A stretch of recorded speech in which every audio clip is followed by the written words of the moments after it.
Ruben, you are in trouble, man. There's so much work to be done. Ruben, you are in trouble. And I have to say this because watching this game and watching it over again, I could not give my instant reaction. I needed to watch this game for the second time, the full 90 minutes. We had control, we had the system. But when you're coming into the game already one goal down, and that is how quick they scored their first goal. In 90 minutes.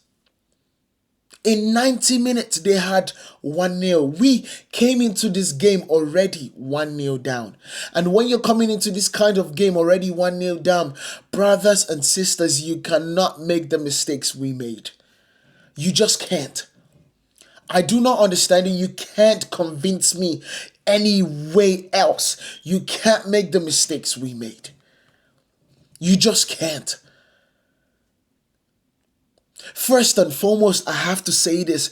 Whoever is the person in charge of set pieces, you need to sit down and look at this one more time. Martinez, Licha the Butcher Martinez, is 5'10", if not 5'9". He cannot be marking in a set piece that we lost 2 goals against Arsenal. We cannot, and I repeat, we cannot be allowing Martinez mark the tallest man in the stadium, not even on the pitch. Dude is tall enough to play in the NBA. Dude is 2 inches shorter than LeBron James. Dude is honestly a power forward in the NBA. He is 6'5". Milinkovic is 6'5". He is almost an entire foot taller than Martinez. There is no way you can tell me with good faith and good reasoning why Martinez should be the one and the single only player marking Milinkovic or Milenkovic. You can't tell me that is it. I can't believe it. Okay, so we score this. They score us. It's 1-0 in the 92nd mark. And then we go score a really good goal by Rasmus. First, I have to give credit to Matthijs de Ligt. He understood you do not need to force the ball. If there is no place, you bring it back, you slow it down. And then he found the pass from Bruno dropping in. And Bruno also made a beautiful move because he touched it one time into Ugarte. Ugarte takes the ball because now there is free lane. It's literally like an alleyway in Detroit. It's dark and empty. He literally drives through, passes the ball to Garnacho. Of course, Garnacho, with a heavy touch, still gets the ball, plays it into the goalkeeper. The goalkeeper saves it, and Rasmus scores. And of course, I am like, okay, we are back. It's now that we're going to build into the game. We control the entire first half. We build, we control, we pass. The possession at that point in time, I think, was 60-40. At the point in time, in 5-minute intervals, it was 75-15, I mean, whatever. Bro, we need to convert our chances. When football is a game is a swinging pendulum. When it's your turn, you need to score. When it's their turn, you need to make sure they don't score. If you cannot do that in that swinging pendulum, you are going to lose. When it was our turn, we absolutely did nothing. But when that ball swung to them, when it came to a counter-attack, they scored 2 goals in quick intervals. Now, how did they score the second goal? You get a pass from Yoru. Yoru requests a one-touch pass back. Instead of you to do the same thing that you did with Ugart, turn it and keep it simple, keep it cute. You want to do a flick. And I understand that usually would happen 9 out of 10 it would work. 9 out of 10 times Euro is not running as fast as he is. 9 out of 10 times you are passing the ball perfectly to Euro to actually get it going. And that would have bit 2 players there and there. But there's a reason why, as an attacking player, you are given the license to do this in front of the opposition box. Because if you lose the ball, then you have 60 yards for them to run in order for them to score. So we have different sets of plays and different set of defensive blocks to stop them from running towards our goal. But of course, you did not do that. You did this in our box. And then Hudson-Odoi picks up the ball, gives it to Gibbs White. And this is where it hurts the most. Because Gibbs White shoots the ball dead in the middle of the post.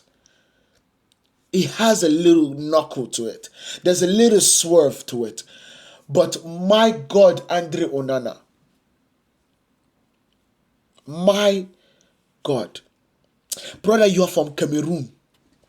You can't tell me nothing. When it comes to ball moving, you are Cameroonian. We play in dirt. We play in stone-filled post. We shoot shots that literally hits a stone. It doesn't even have a deflection.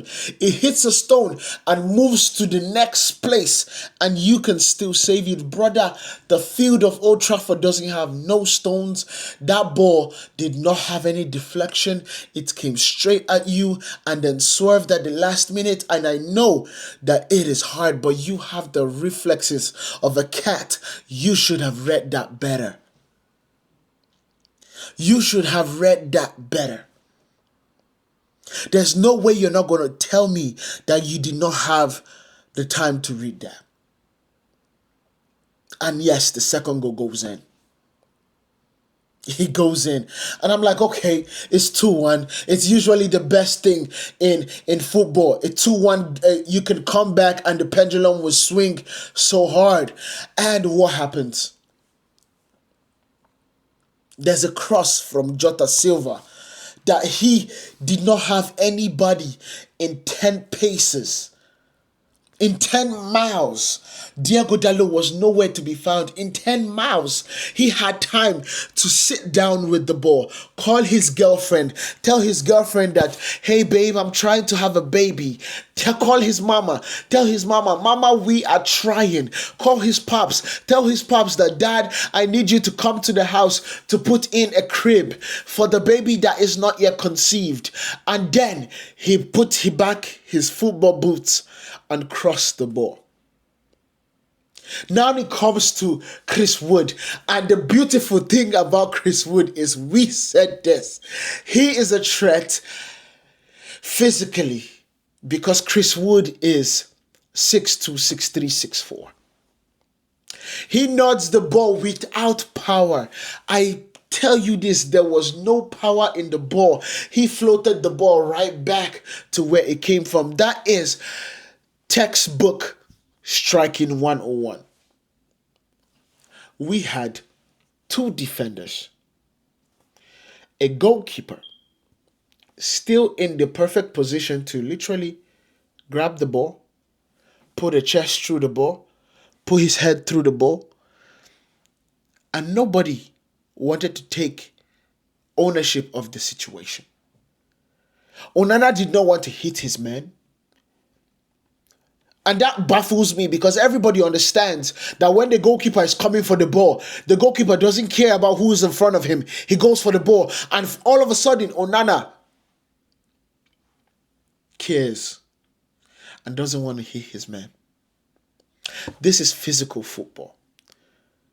I do not understand. And then we let the ball bounce. And of course, as he bounces, as a defender, you understand, do not let the ball bounce. That is defending 101. You do not let the ball bounce. You clear the ball. You swing at it. You stable it. Whatever you want to do, you do it. Don't let it bounce. And it bounces and hits the bar. And we have 3-1. 3-1 at Old Trafford to Nottingham Forest. Bear in mind, people. Bear in mind, guys. Bear in mind, chat. Nottingham Forest have not defeated Manchester United at Old Trafford for freaking 3 decades. I was not alive when they last won at Old Trafford. 3 decades. 1, 2, 3. That is 10 years, 10 years, 10 years.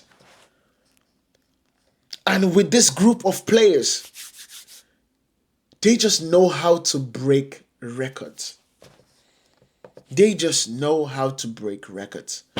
And everybody would say, it is Erik ten Hag.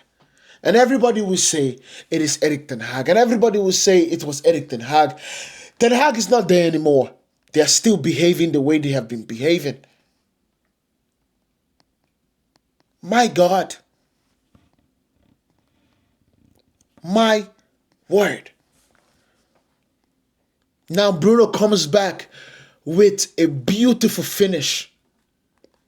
A beautiful finish. Bruno comes back with it. And I'm like, okay, we can actually get an equalizer. But then we have no threat forward. We have no striker that is confident enough right now to decide, I am going to take the game at the scruff of the neck. I'm going to take the game with everything that I have. We have no striker, no attacker that can do that. There's going to be a lot of work for Ruben Amorim to do. And I want every single person that supports Manchester United to understand that this work is going to take time. This work is going to take time. Our owner, Sir Jim Ratcliffe, even said it. This rebuild will take years. And I want us to understand that we need to make sure that we do not let what happened to Erik ten Hag, which was a good budding coach, that he came to Manchester United and Manchester United and these players swallowed him and spat him out like a regurgitated leaf from a cow, that we did not recognize, or he did not recognize his style of play anymore. We need to make sure that this doesn't happen to Ruben Amorim, because if it does, we are absolutely making Manchester United a place that nobody should work at. That is what we are doing. And I hope that is not the case. I really do. Anyway, guys, let me know what you guys think down in the comments. Make sure you guys hit that like button, hit that follow button, and hit that subscribe, so I know it's real, so I know you guys are actually enjoying the content. And let me know in the comments if you guys want me to work on a different content. All right? Or for me to focus and talk about something particular that you guys want me to. I will be seeing you guys in the next one. Make sure you guys hit that follow button, hit that like button. I'll see you guys. Peace.